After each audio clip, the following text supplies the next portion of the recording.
Good afternoon mga ka-chubby, ganitong salad na naman yung gagawin ko. So ayan, nag-stress ako ng carrots na pahaba. Pahaba siya mga ka-chubby ba. So ayan, lahat yan siya pahaba yung pa-slice ko. Yung bell pepper, ganon. Ayan, ready to serve na po yan mga ka-chubby, kamatis, sibuyas na pahaba. So ayan mga ka-chubby, ready to serve na to.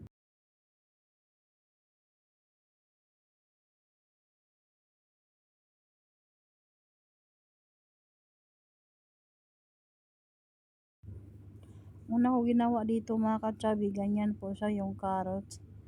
Ini-slice ko pahaba, yung parang pa-cube siya. Ganyan. So, ini-slice ko yan padahan-dahan kasi nga ay sobrang maninipis, baka masugat yung kamay ko. At saka isang piraso yung hiniwa ko dyan mga ka-chubby, ang dami pala.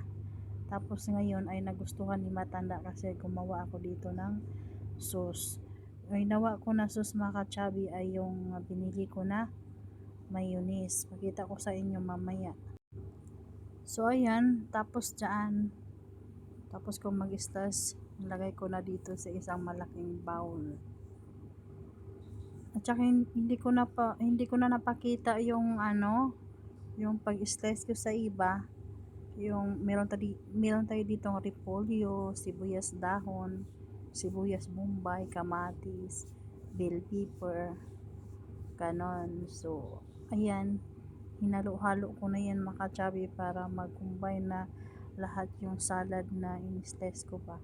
So lahat yan siya is pa-cube, haba yung slice ko. So ganitong salad na naman yung gawin ko. Ba't ko hinalo-halo yan? Kasi nga ay yung sibuyas, yung nagdikit-dikit pa siya yung sibulyon. Kaya talagang hinalo-halo ko siya mga ka-chubby.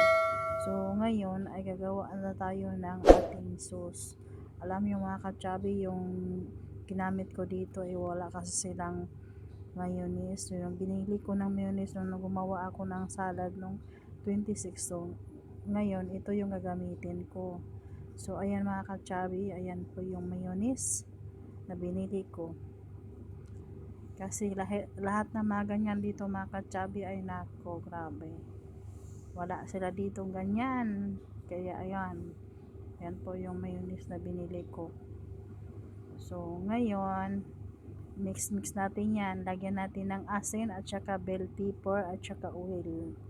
Konting bell pepper lang po mga ka-chubby. Ayan. At saka asin. Lagyan natin ng asin. Yung tiyan ko dyan mga ka-chubby ay sobrang laki. Biruin mo naman yung 2 taon na wala kang regla. Tapos marami ko pang nakita na mga video mga ka-chubby ay yung mattress ko daw ay maraming sis. Yun pala ang tawag na PCOS. Kung may PCOS ka. Yan, nilagyan ko pala konti dyan ng oil para mag-combine talaga siya. Tapos nyan, pigaan ko na naman ng lemon. So ayun mga ka-chubby, continue tayo doon sa ating kwento sa PCOS.